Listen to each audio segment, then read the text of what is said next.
For this Photoshop classroom in a book lesson, Chapter 6, we're going to go ahead and talk about masks and channels. We'll be designing a magazine cover. I want to go ahead and start with Photoshop and go to our classroom in a book assignments. Pull down that Lesson 6 zip and put it on your flash drive or your desktop. I've already saved it to my desktop. Make sure you go right click on that zipped folder and extract all and extract the files. Let's go ahead and look at what we have inside. Inside we have one that says start and one that says end. So let's go ahead and take a peek at the end one, see what we're trying to create. In this one we're going to be using what's called masks and channels in order to create several different effects, like putting her face on this background, creating a shadow, tilting her head. A number of different techniques we're going to try with this lesson. Let's go ahead and hit start. I'm going to close the end one. So when you're working with masks, what you're doing is thinking about putting masking tape over something, the places you don't want to paint. So when you create a mask based on a selection in Photoshop, the area you haven't selected is masked. So it's the one that is hiding. It's protected from editing. And there's quite a few different ways we can do that. We can create them with alpha channels, layer masks, vector masks, clipping masks, channel masks. There's a lot of different elements. Definitely read the chapter on all those different elements. Let's go ahead and do File, Save As, and let's call this one 06 Working .psd and push Save. Alright, so one of the first things we want to do, we'll notice that she is on a background, kind of a whitish background, but we want her to appear on kind of this pixelated orange background. So the trick is, how do we select her out and still get all these little tiny details? Because as we learned a couple lessons ago, you could do your polygon mask and try and cut her out. But no matter how you try and do it, you're going to end up doing things like giving her a haircut, or you're going to end up with this background in here, and we don't really want that. So we're going to go ahead and, with our model layer selected, go to Select, and we want Select and Mask, which is about halfway down. Here we're going to get something called onion skin, which is kind of this semi-transparent overlay. You can change how transparent that overlay is. So we're going to go ahead and leave it about here-ish, 14, 15 or so we can see what we're doing, because we want to be able to cut out all this white part. So what we're going to do is start with our quick selection tool. We're going to go ahead, we've got a brush size of about 15, and we want to go ahead and position our cursor inside her, and we're going to click and hold and start selecting what we want to keep. Now it's a little hard to tell, so if I take my transparency up, it's a little bit easier for me to see what I have and haven't grabbed. So if I can look right here, I clearly have not grabbed her shirt. I'm going to lose her shirt if I don't add it back in. So you want to make sure you've got all that covered, that you've got all the pieces that you need to for your quick selection mask. You don't want to go over the edge. If you go over the edge, you're going to end up picking up parts of the background which you do not want. You'll have to go back up to your quick selection tool, take the minus, and subtract those areas back out. So if you do make a mistake, you can always go back through and correct your selection. So that's relatively close. Alright, so from there, what are we going to do?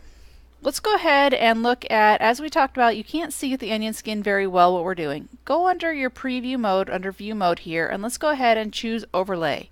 And that's going to go ahead and take it onto kind of a pink color so you can see a little bit better what you have and haven't selected. So I can grab my minus and take this little bit out by her shirt a little bit closer. Did a little too much. I can zoom in. Part of this is patience and having a lot of it. Otherwise you will end up with whatever you do not mask, whatever you do not include will get cut off, and you'll end up with some pretty strange looking elements. I'm not too worried about these areas right here because we're going to fix those in a minute. You'll notice right here that I've missed part of her hair. We are going to go back in and add that with a slightly different tool. So let's go ahead and go back to our view mode, and let's choose on layers. And that's going to show us what do we have when we put her on that background layer. So it's not too bad, but we can definitely see that we've given her a little bit of a haircut here that doesn't quite work. We need to put that back in. So what we need to do what's called refine the mask. So let's go ahead and over on the left hand side there's a tool that kind of looks like a claw with a brush. That is your refine brush tool. Let's go ahead and zoom in a whole bunch so we can grab your space bar, you can use your hand. We want to zoom in and get this area back. So in order to do that we need to let it know what we're looking for. So we're going to go ahead, change our brush to about 20 pixels. And we want a hardness of 100%. We'll go ahead and click up here. So now what I can do, let's choose overlay from our view mode so we can see what we need to bring back in. I'm going to take that refine brush and color back in over the parts that I want to add back into my picture. So I can even add, I can go back in here, refine it so I'm not getting all these white bits of background around her ponytail here. And I can go in and refine. I can actually get all these little flyaway hairs back in if that's what I decide I want to do. So I'm going to go ahead and keep rubbing it along. And I'll keep getting those images back as well. Now you're going to notice that now you can see you still got background in between her different hairs, and you're going to want the orange to come through there. So I can go ahead and use my refine brush and go through there. We also have a bunch right in here. I'm going to go ahead and take my brush down a little bit. You can do that with the square brackets, which are by the P. And I took it down to about 15. And notice how it's turning pink. Anything is pink is now going to be blotted out. So we want to make sure that we get that so it's going to turn into part of the layers. So let's go ahead and do our view mode and do on, or just do black and white. I'm going to control minus. And we can see everything that we've picked up. Now see, I've got a little spot right here that needs to get brought back in. I'm going to go ahead and quick select, and now I brought it back in. I want to take it out. So let's go ahead. I'm going to take my brush up a little bit with my square brackets and go ahead and take that part out. Little part here that I don't like, and I'm going to go ahead and get rid of a few of these flyaways. I don't want all of them. Alright, Control plus and go back up. Alright, let's go ahead and go back to look at view on layers. So now we can see, I'm going to do my control minus. Oh, click back out here a little bit. So you do your control minus. I still have a few things right through here. It looks a little bit odd, so I'm going to do my refine mask one more time. My refine brush. And try and bring in those details just a little bit darker. So it doesn't look like I've completely given her a strange haircut. Alright, so there's a few other things that we need to do. We need to make some what's called global adjustments. So right now, if we look really close, we can kind of see that around her face, she's got kind of a white halo going on. That's because it can only edge detect so close. So we're going to go ahead and smooth that out. Let's go under here to your global refinements, and let's take our smooth to 5. And let's go ahead and take our contrast to 20, and our shift edge to minus 15. And that is actually going to shrink the edge just a little tiny bit, and notice we have a much cleaner edge now. It doesn't have kind of that white aura going on around it. So if you wanted to get even more added, you could. Notice how it changes when you do that shift edge. So I'll put it back at my minus 15. Alright, I'm going to do my minus. We want to go ahead, and before we say yes, we want to look at our output settings. If you don't have them, do the arrow, and you want decontaminate colors. And look and see how that changes just slightly when you hit that decontaminate. It kind of blends those colors. It creates that fringing a little bit better and eliminates part of those issues with the mask. We want it to output to and we want new layer with layer mask, and say OK. So now you're going to notice that we now have a brand new layer, one that has our mask selected.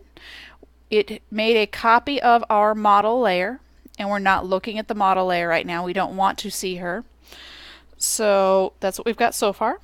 So one of the next things we're going to do, if you're not happy with your mask, you can always go back in, select that mask. It's got the little brackets around it. Go to Select, Selected Mask, and you can go through that process of refining and making it even better. So you don't have to get it right the first time.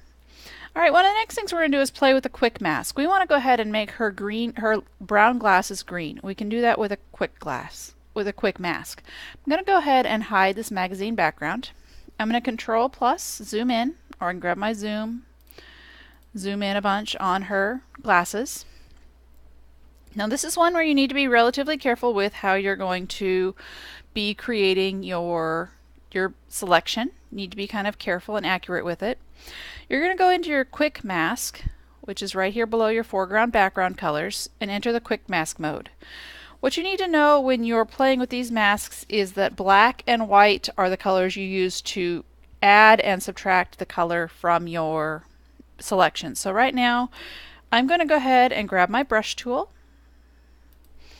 I want to go ahead and have a brush about 13 or so. So it's right here. And you can put the numbers in, right, 13. And I want a hardness of 100, so I want it to be completely hard. I'm going to click up here. And I'm going to click and hold and drag over the part that I want to mask, the part that I want to recolor. Now notice that when you do this, the mask layer is red. And so what you're going to continue to see is it's going to continue to paint with red. Let's go ahead and paint with a black. Now you notice the black is actually painting, the white did not. So you want to paint with black. You want to use white as your eraser, as what you're going to use to take away. So anything you want to keep, anything you want to include in that selection needs to be painted. Make sure it's painted with black. You don't have to do her hair. You can use your square brackets to change the size of your brush.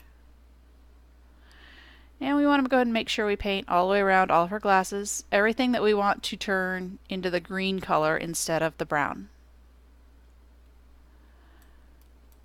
And I'm not going to do the world's most perfect job here. I just want to get a pretty good idea of what we're doing. Go ahead and shrink my brackets here.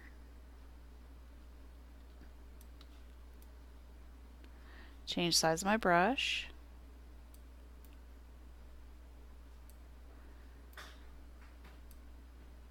Alright, so I've got it pretty well selected.